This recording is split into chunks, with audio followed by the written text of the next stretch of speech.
السلام علیکم۔ مزید ناولز کے لیے ہمارے چینل کو سبسکرائب کر لیں۔ کمرے میں آتے ہی آئزل نے خود کو جیولری اور کپڑوں کے بھاری بوجھ سے آزاد کیا۔ میک اپ سے چھٹکارا پایا۔ پانی کا گلاس کٹاکٹ گلے میں اتارتے وہ اپنے آپ پر بہت حد تک قابو پا چکی تھی۔ پھر موبائل پکڑے ٹھنڈی ہوا میں وہ بالکونی میں آ کر کھڑی ہو گئی تھی۔ حمزہ نے کمرے میں قدم رکھا تو وہ اسے بالکونی میں نظر آئی۔ حمزہ پریانہ جو کہ اب سو چکی تھی اسے بیڈ کے بیچ میں لٹاتے، اس کے ارد گرد تکیے رکھتے خود کپڑے چینج کرنے واش روم کی جانب بڑھا تھا۔ کچھ دیر بعد وہ فریش ہو کر باہر نکلا تو پانی کے قطرے اس کے چہرے سے ٹپک رہے تھے۔ حمزہ نے جائے نماز بچھاتے نماز کی نیت باندھی تھی اور اطمینان سے نماز ادا کرنے لگا تھا۔ بالکونی میں بیٹھی آئزل چند لمحوں کے لیے اس کی جانب متوجہ ہوئی تھی، مگر پھر نظر انداز کر کے ناک سردی سے سرخ ہو رہی تھی، مگر وہ ڈھیٹ پنی ایسے ہی بیٹھی تھی جیسے ہر احساس سے بے پرواہ ہو۔ نظریں موبائل پر تھیں مگر دھیان نہ جانے کہاں اٹکا تھا۔ اچانک موبائل پر ہوتی بیل نے اسے متوجہ کیا تھا۔ دادا حضور کا نام دیکھ کر آئزل نے فوراً اسے پک کیا تھا۔ السلام علیکم دادا جان۔ وعلیکم السلام، میری بچی پہنچ گئی خیریت عافیت سے اپنے گھر؟ جی دادا جان، ابھی کچھ دیر پہلے ہی پہنچے ہیں۔ پریانہ ہماری شہزادی کیسی ہے؟ مجھے کیا پتا، ٹھیک ہی ہوگی۔ اس بات پر آئزل کا لہجہ خود بخود سپاٹ ہوا تھا۔ آئزل میری جان بیٹی ہے وہ تمہاری، نہیں ہے وہ میری بیٹی۔ وہ صرف اس شخص کی بیٹی ہے جس نے مجھے تکلیف کے سوا کچھ نہیں دیا۔ کرب کی انتہا تھی جو آئزل کے چہرے سے جھلک رہی تھی۔ ماضی کو بھول جاؤ آئزل اور خوشی سے آگے بڑھو، ورنہ یہ تمہارا بوڑھا دادا کبھی خود کو معاف نہیں کر پائے گا۔ دادا حضور کی آواز میں آئزل کو آنسوؤں کی آمیزش محسوس ہوئی۔ رو کر مجھے گناہگار مت کریں دادا حضور، فکر مت کریں، ایک دفعہ پھر اجڑ کر آپ کے دروازے پر نہیں آؤں گی، کیونکہ جانتی ہوں مجھ جیسی یتیم کے لیے اب دنیا میں اس گھر کے علاوہ کوئی جگہ نہیں۔ آئزل کا لہجہ خود کے لیے حقارت لیے ہوئے تھا۔ خیر آپ بتائیں، آپ نے اپنی ٹانگوں کی مالش کروائی، دوائی ٹائم پر لی؟ ہاں رومان بیٹی، مجھے دوائی کھلا گئی ہے۔ سائم نے میری ٹانگوں کی خوب مالش بھی کی تھی، میں نے تو منع کیا تھا نہ کریا کریں۔ اب میری ٹانگوں نے دوبارہ چلنے پھرنے کے قابل نہیں ہونا۔ مجھ پر وقت ضائع مت کریں۔ مجھے کہتے ہیں کہ مایوسی کی باتیں مت کرو، اب خود کیا کر رہے ہیں؟ ایسی باتیں مت کریں، مجھے یقین ہے آپ کی جلدی ہی اس ویل چیئر سے جان چھوٹ جائے گی اور پھر سے چلنے پھرنے لگیں گے۔ اچھا میری دادی ماں، اب باتیں بند کرو، آرام کرو، میں نے بس خیریت دریافت کرنے کے لیے فون کیا تھا۔ اب جان لیا ہے تم خیریت سے ہو تو نیند سکون سے آئے گی۔ خدا حافظ میری جان۔ خدا حافظ دادا جان۔ آئزل نے موبائل بند کرتے گہری سانس بھری تھی۔ اندر لگی آگ کو کسی پل سکون نہیں تھا۔ اچانک کندھوں پر رکھی گئی چادر پر وہ چونک اٹھی تھی۔ باہر بہت ٹھنڈ ہے، اندر چلو آئزل، بیمار پڑ جاؤ گی۔ حمزہ کی بات پر آئزل خاموشی سے سر ہلاتے اندر کی جانب بڑھی تھی، مگر بیڈ پر موجود پریانہ کو دیکھ کر وہیں رک گئی تھی۔ کیا ہوا، رک کیوں گئی؟ حمزہ نے جانتے بوجھتے پوچھا تھا۔ کچھ نہیں، مجھے نیند نہیں آ رہی، میں کچھ دیر بالکونی میں بیٹھنا چاہتی ہوں۔ آئزل نے چہرہ بالکونی کی جانب موڑ لیا تھا۔ نہیں، میں نہیں چاہتا کہ میری بیٹی رات کو ڈر کر اکیلے میں رونے لگے، اس لیے تم اس کے پاس رہو۔ میں اپنے اسٹڈی روم میں کچھ کام کرنے جا رہا ہوں، حمزہ نے کہنے کے ساتھ باہر کی جانب قدم بڑھا دیے۔ بس بہت ہوا حمزہ مصطفیٰ، تم میرے ساتھ یوں زبردستی نہیں کر سکتے۔ اگر تم میرے منہ سے سننا چاہتے ہو تو سنو، میں اس شخص کی بیٹی کے ساتھ اس کمرے میں بالکل نہیں رہوں گی۔ آئزل غصے سے ہر لحاظ بھلائے بولی تھی۔ اس شخص کی بیٹی نہیں ہے یہ آئزل، یہ صرف حمزہ مصطفیٰ اور مسز حمزہ مصطفیٰ کی بیٹی ہے۔ آئندہ اس کے ساتھ کوئی حوالہ نہیں سنوں گا، حمزہ نے سختی سے کہتے اسے باور کرایا تھا۔ تو ٹھیک ہے، اتنے ہی تم اس کے باپ بنتے ہو تو جاؤ اسٹڈی روم میں لے جاؤ، کیونکہ میں اس کے ساتھ اس کمرے میں ہرگز نہیں رہوں گی، ضدی لہجے میں باور کراتی آئزل حمزہ کو اگنور کرتی بالکونی میں چلی گئی اور بالکونی کا دروازہ بھی اس نے اندر سے بند کر دیا تھا۔ حمزہ خون کے گھونٹ بھر کر رہ گیا، پھر پریانہ کو اٹھائے کمرے سے نکل گیا۔ حمزہ کے جاتے ہی آئزل نے سکھ کا سانس لیا اور کمرے میں آتے ہی بیڈ پر لیٹ گئی۔ عجیب سی نوعیت کی شادی تھی یہ، جہاں نہ حقوق کی مانگ تھی نہ فرائض کی لڑائی۔ ان کا رشتہ اپنے آپ میں بہت ہی انوکھے رنگ لیے ہوئے تھا۔ لاکھ کوشش کے باوجود آئزل سو نہ سکی، کیونکہ نیند سے تو ناتا کئی برس ہوئے ٹوٹ چکا تھا۔ چھت کو گھورتے وہ ماضی کے دکھ یاد کر رہی تھی جب کلک کی آواز سے کمرے کا دروازہ کھلا تھا۔ رات کے 3 بجے حمزہ اسٹڈی روم سے جب اپنے کمرے میں آیا تو آئزل نے جھٹ سے آنکھیں بند کی تھی۔ وہ تنہائی میں حمزہ کا سامنا کرنے سے خوف زدہ ہو رہی تھی۔ حمزہ جو پریانہ کو آئزل کی بازوں میں لٹانے لگا تھا، آئزل کی لرزتی پلکوں کو دیکھ کر رک گیا۔ آئزل سے تھوڑے فاصلے پر پریانہ کو لٹاتے وہ خود دوسری طرف آ کر لیٹا تھا۔ آئزل پریانہ سے دور ہوتی کونے پر جا پہنچی تھی، کہیں وہ نیچے ہی نہ گر جائے۔ اس ڈر سے حمزہ نے پریانہ کو اپنی دوسری طرف کرتے خود درمیان میں آیا تھا اور آئزل کو بے ساختہ خود کے قریب کرتے اس کے کان میں بڑبڑایا، میں اپنے سارے حقوق معاف کر دوں گا میری ضدی بیوی، مگر میری بیٹی کے حقوق تمہیں ہر حال میں پورے کرنا ہوں گے۔ آئزل جو پہلے ہی حمزہ کے اس اچانک رد عمل پر بے چین ہوئی تھی، اس کی سرگوشی سن کر سن ہوئی تھی۔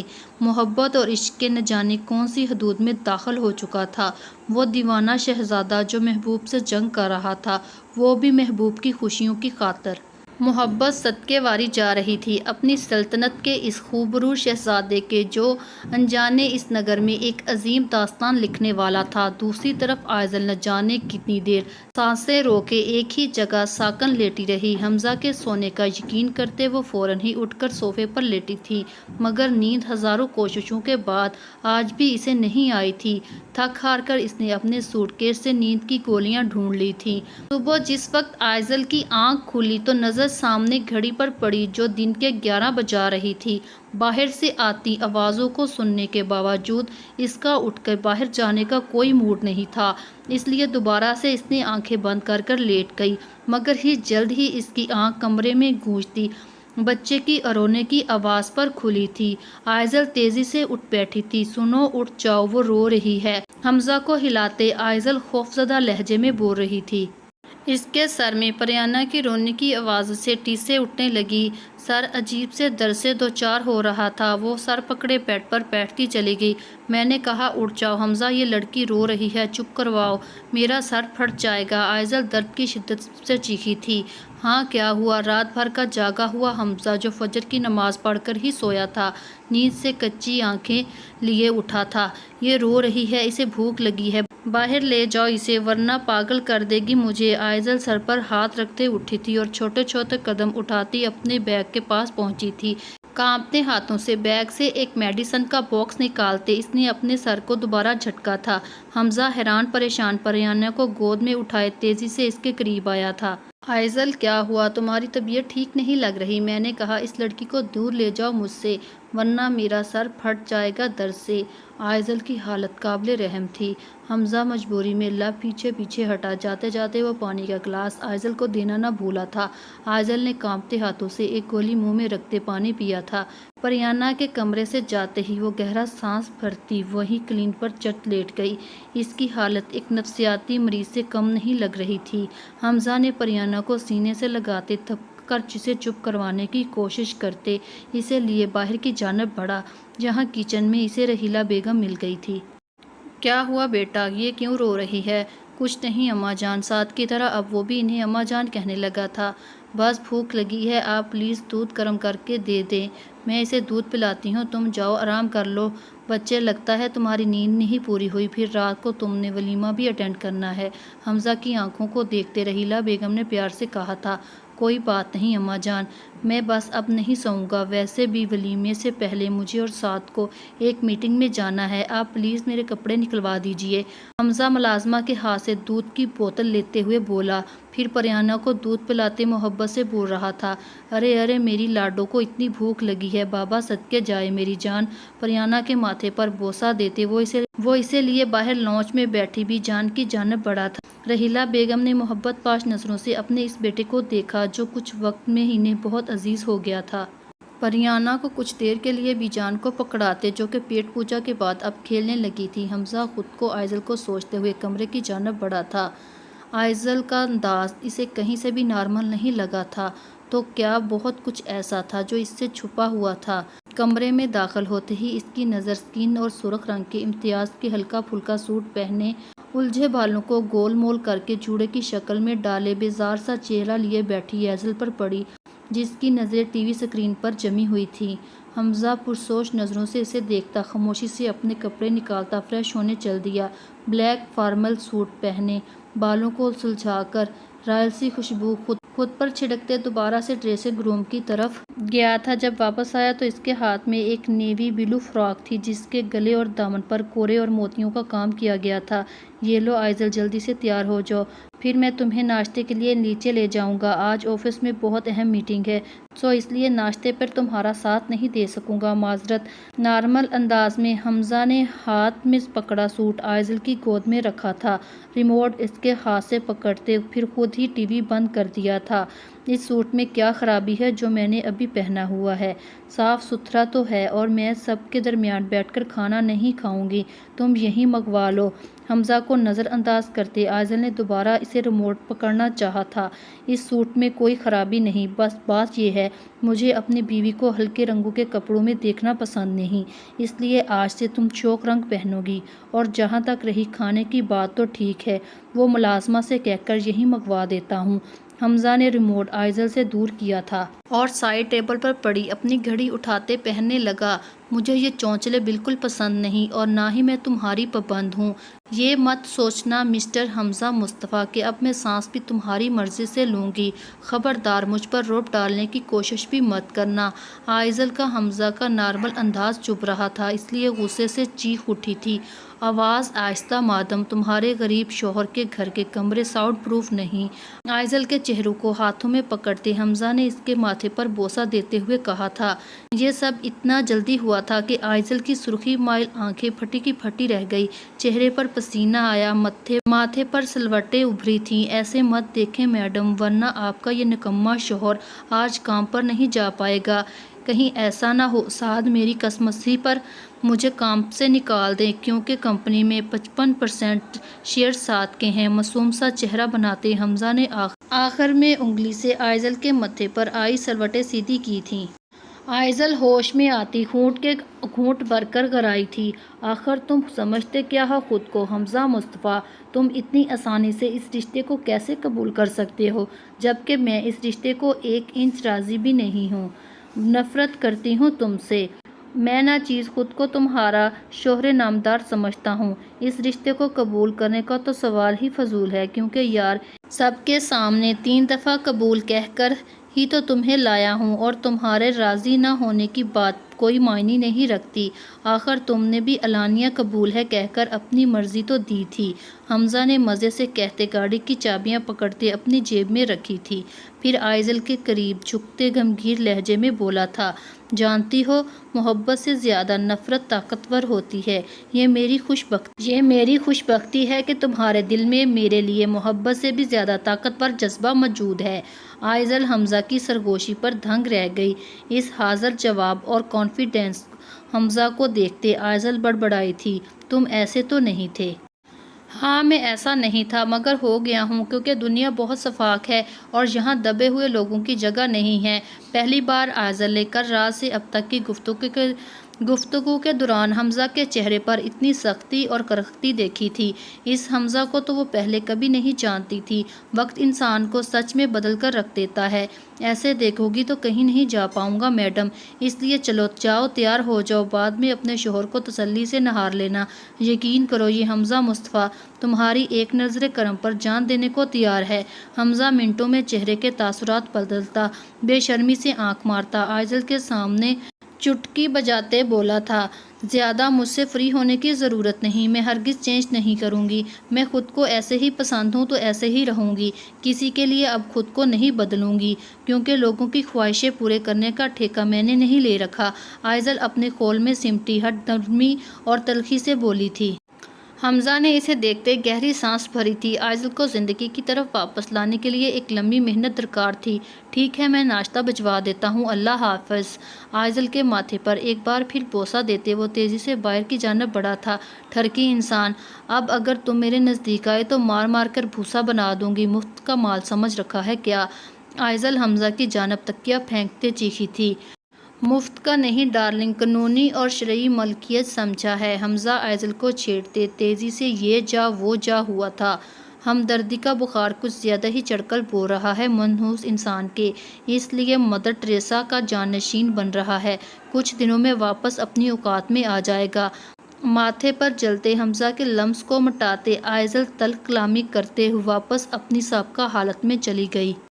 میں نے کہا میری بیٹی مجھ سے ملنے نہیں آئی تو چلو میں ہی اسی سے ملاتی ہوں، لگتا ہے ہم سے کوئی غلطی ہوئی ہے جو سب سے روٹھی بیٹھی ہے۔ بی جان آئزل کے کمرے میں داخل ہوتے ہوئے بول رہی تھی۔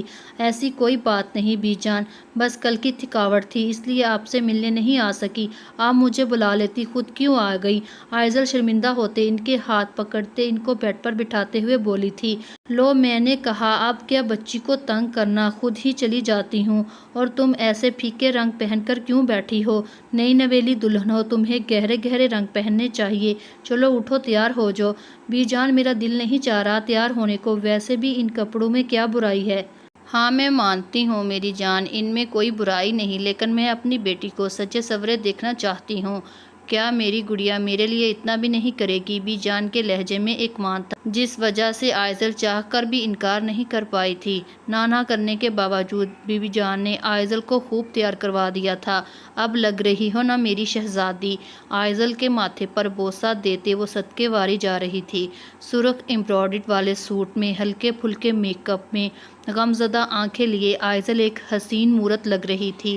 آئزل بیٹا زندگی بہتے دریا کی مانند ہے جس کی لہریں کبھی تلاطم مچاتی ہیں تو کبھی پرسکون ہو جاتی ہیں۔ تمہاری زندگی کا آزمائش سے پر دور گزر چکا ہے اور ایک حسین دور کا آغاز ہوا ہے۔ حمزہ کو سچے دل سے قبول کرنا آئزل، وہ تمہیں دنیا جہاں کی خوشیاں دے گا، بی جان نے آئزل کو خود سے لگاتے ہوئے سمجھایا تھا۔ لیکن میرے مردہ دل میں اب خوشیوں کی چاہ نہیں رہی بی جان۔ بی جان اگر آپ لوگوں کا رومانس ختم ہو گیا ہو تو کیا ہم بھابی جان سے مل سکتے ہیں؟ دروازے میں کھڑا احمر شرارت سے بول رہا تھا۔ ہٹ شریج کچھ زیادہ ہی بدمعاش ہو گیا ہے۔ بی جان احمر کی بات پر سرخ اندھاری ہو گئی تھی۔ ہا بی جان آپ تو یوں شرما رہی ہیں جیسے مجھ میں آپ کو ارتضا آغا بی جان کے شوہر نظر آ رہے ہوں۔ احمر کے اندر کا شیطانی جن جاگ چکا تھا۔ توبہ توبہ گز بھر لمبی زبان ہے تمہاری۔ احمر کرتی ہوں تمہارے باپ سے بات، لڑکے کی شادی کرو ورنہ یہ سب کو آگے لگائے گا، بی جان شرمائی سی بولی تھی۔ جیو بی جان صدقے واری جاؤں، بس جلدی سے مجھ کنوارے کے ہاتھ پیلے کروا دیں کیونکہ سات لالا کے تو شادی کے کوئی ارادے نہیں لگ رہے، کہیں ایسا نہ ہو کہ ان کے چکر میں آپ پڑ پوتے دیکھنے سے رہ جائیں۔ استغفار احمر بی جان کا تو لحاظ کر لیا کرو۔ بی جان یہ پکڑیں اپنی لاٹھی اور دے احمر کی کمر میں دو چار۔ بی جان کی لاٹھی پکڑے افرا کمرے میں داخل ہوئی تھی۔ رب سے ڈر جاؤ جانم، کیوں خود کو شادی سے پہلے بیوہ کروانا چاہتی ہو؟ احمد کی گوہر افشانی پر افرا چیختی ہوئی اس کے پیچھے توڑی تھی۔ احمر تم نہیں بچو گے آج مجھ سے، بھابی بچائیں مجھے۔ بھابی کا لاڈلا بنتا احمر آئزل کے پیچھے ہوا۔ کمرے میں بی جان آئزل اور رحیلہ بیگم کے کہکے گونج رہے تھے۔ وہ حسین لوگ تھے جنہوں نے آئزل کے سپاٹ چہرے پر برسوں بعد مسکراہٹ بکھیر دی تھی۔ اتنے میں ملازمہ نے آ کر پیغام دیا تھا، بی جان دلہن بیٹی کے گھر والے آئے ہیں۔ بھابی جان مجھے یقین نہیں آ رہا یہ عالی شان گھر حمزہ کا ہے، ایسا بھی کون سا خزانہ مل گیا کہ 2 سالوں میں اتنا امیر ہو گیا؟ مینشن کے روب کو دیکھ کر مہک بیگم سیرت بیگم کے کان میں پھسپھسائی تھی۔ سنا ہے کوئی بزنس شروع کیا اس نے سات نامی لڑکے کے ساتھ مل کر، مگر بھابی سوچنے والی بات ہے، کبھی کسی کا کاروبار اتنی جلدی ترقی کی منزل نہیں چڑھتا جتنا اس کا چڑھا ہے۔ میں نے سنا ہے ایسے تو کالے دھندوں والے ہی کام ترقی کرتے ہیں۔ سیرت بیگم کی بھی اپنی ہی راگ تھی۔ ہو سکتا ہے کالا دھندا ہی کرتا ہو بھابی، ایسے لوگوں کا کوئی بھروسہ نہیں ہوتا جن کے آگے پیچھے کوئی نہیں ہوتا۔ لوگ تو نہ کبھی آپ کی خوشی دیکھ کر خوش ہو سکتے ہیں اور نہ ہی آپ کی ناکامی میں آپ کو حوصلہ دے سکتے ہیں، وہ بس ایک طرف کھڑے ہو کر تماشا دیکھتے تبصرہ کر سکتے ہیں۔ بیچاری آئزل، سیرت بیگم نے آئزل کی قسمت پر افسوس کیا تھا۔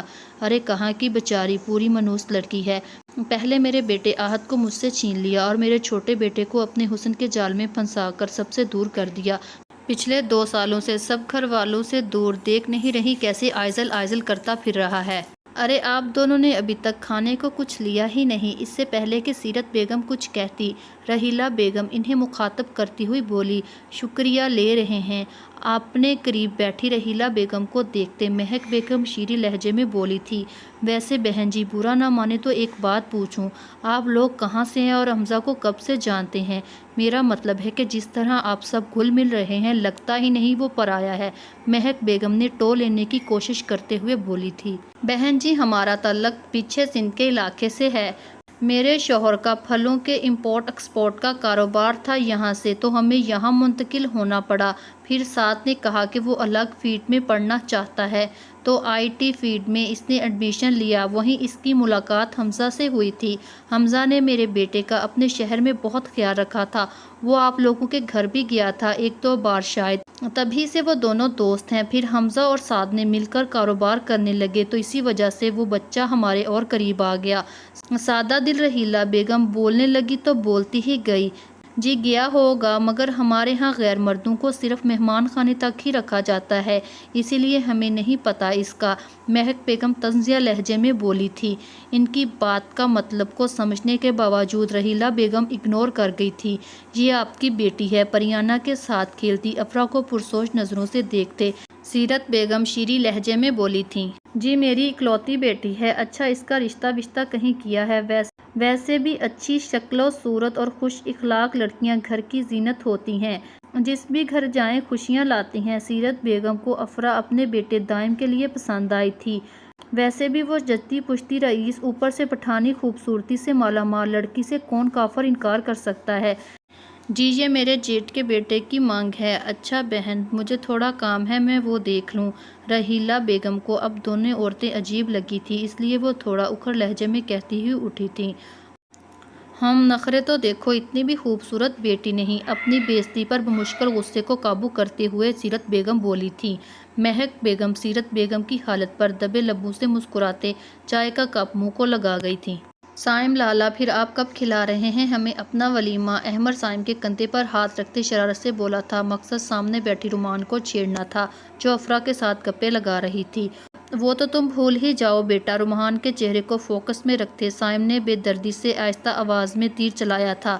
سائم کے ساتھ والے صوفے پہ ہونے کے باوجود رومان نے صاف سنا تھا، اس کی آنکھیں نم ہوئی تھی۔ ابھی حمزہ کا ولیمہ تو کھا لو، میرے میں ابھی بہت وقت ہے۔ سائم نے احمر کو ٹالا تھا، کیسی باتیں کر رہے ہو بھائی، آپ نے کہا تھا اگر میں شادی کے لیے مان جاؤں تو آپ رومان کی رخصتی کروا لیں گے، اب ایسے کیوں کہہ رہے ہیں؟ سائم کی بات پر ساتھ بیٹھی آئزل دھیمے لہجے میں صدمے سے بولی تھی، ٹھیک ہے میری ماں، کروا لوں گا اب خوش۔ آئزل کے چہرے کی پریشانی پر سائم نے نرمی سے بظاہر ہار ماننے والے انداز میں کہا تھا، ہاں خوش۔ آئزل دھیمے سے مسکرائی تھی۔ دوسری طرف رومان، جو پریانہ کی رونے کی وجہ سے ان کی سرگوشی نہیں سن سکی تھی، افرا کے اصرار پر افسردہ چہرہ لیے اس کا باغیچہ دیکھنے اٹھی تھی۔ سائم نے سپاٹ چہرے سے رومان کی افسردگی کو دیکھا تھا۔ مارکی لوگوں سے کھچا کھچ بھری ہوئی تھی، سب لوگ ولیمے کے لیے پہنچ چکے تھے، صرف دلہا دلہن کا انتظار تھا جو کچھ دیر میں پہنچنے والے تھے۔ میرون پینٹ کوٹ اور بلیک شرٹ پہنے سعد آغا اپنی شخصیت کا روپ لیے تایا اور والد صاحب کے ساتھ دروازے پر کھڑا اپنے جگری دوست کی شادی پر لوگوں کو ویلکم کر رہا تھا۔ سعد نے اس غیر لڑکی کو شاید پہلی بار دیکھا تھا، اسی لیے اس کے ہاتھ سے پریانہ لینے کے لیے آگے بڑھا ہوتا۔ مس پریشانی کے لیے معذرت، لائیں ہماری پریانہ ہمیں دے دیں، ہم خود اس کا خیال رکھ سکتے ہیں۔ سعد نے بات تو آرام سے کی تھی، مگر مقابل کو وہ بہت بری لگی تھی، اس لیے تڑک سے بولی، او بھائی صاحب، ہم غیر نہیں بلکہ پریانہ کی مریم خالہ ہیں، ہمیں اپنی پری کو اٹھانے میں کوئی دقت نہیں۔ آپ سے ملازمہ کا پوچھ رہے ہیں وہ بتا دیں، زیادہ شوخے مت بنیں کیونکہ یہ بچی آپ سے زیادہ ہماری ہے۔ مریم کا چھوٹا سا ناک غصے سے سرخ ہوا تھا، سوری مریم جی، غلطی سے معافی چاہتا ہوں۔ سعد مریم کے غصے کو دلچسپی سے دیکھتے سر جھکاتے ہوئے بولا تھا، ٹھیک ہے معاف کیا، اب بتائیں جو پوچھا ہے۔ مریم ادائے بے نیازی سے بولی تھی۔ سعد کا دل اس کی اس ادا کا اسیر ہوا تھا، ایک عجیب سی خواہش ابھری تھی، کاش یہ سامنے کھڑی لڑکی اسے ہمیشہ حکم دیتی رہے اور وہ سر جھکا کر سنتا رہے۔ مریم کب سے وہاں کھڑی گپیں ہانک رہی ہو، جس کام کے لیے بھیجا تھا وہ ہوا کہ نہیں تم سے؟ رومانہ کی آواز نے سعد کے ٹرانس سے نکالا تھا، آپ یہ بتا ہی نہیں رہے، غلطی میری نہیں ان کی ہے، ان کو ڈانٹیے۔ مریم اپنی چھوٹی سی ناک پھیلا کر بہن کو شکایت لگاتے ہوئے بولی۔ سعد آغا کا دل تو اس کی ہر ادا پر صدقے واری جا رہا تھا، اپنی حالت سے گھبراتے وہ مریم کے چہرے سے نظریں چراتے ہوئے بولا، معذرت رومانہ سسٹر، آپ لوگ سامنے سے تھوڑا آگے جا کر بائیں جانب مڑ جائیے گا، وہاں ایک ٹیبل پر ملازمہ بیٹھی ہوگی، آپ اس سے لے سکتی ہیں۔ سعد کی بات پر مریم رومانہ کے ساتھ اس کی جانب چلی گئی۔ سائم لاؤ میری بیٹی پکڑاؤ۔ حمزہ کی بات پر سائم نم آنکھوں سمیت مسکرایا، پھر پریا حمزہ کو پکڑاتے ہوئے پیچھے ہٹ گیا تھا۔ اب حمزہ کا ایک ہاتھ میں آئزل کا ہاتھ اور دوسرے ہاتھ پہ پریانہ اٹھائے ہوئے ایک مکمل حسین جوڑا نہ جانے کتنی آزمائشوں کے بعد بنا تھا۔ محبت نے اس شہزادے پر فدا ہوتے اسے حادثوں سے محفوظ رہنے کی دعا دی تھی، جو اب انہیں دیکھ کر بھی نہیں خوش تھے۔ مگر یہ دعا قبول ہوتی ہے یا نہیں، اس پر قسمت نے نظریں چرائی تھیں۔ اسٹیج پر آ گئے۔ اب تو میرا ہاتھ چھوڑ دو، صوفے پر بیٹھتے ہی حمزہ کے کان میں آئزل کی غلیظ آواز ٹکرائی تھی۔ بیگم، میں نے اپنی بیٹی کی ماما کا ہاتھ چھوڑنے کے لیے نہیں تھاما۔ چہرے پر دبی دبی سی مسکراہٹ لیے حمزہ آئزل کو چھیڑتے ہوئے بولا تھا۔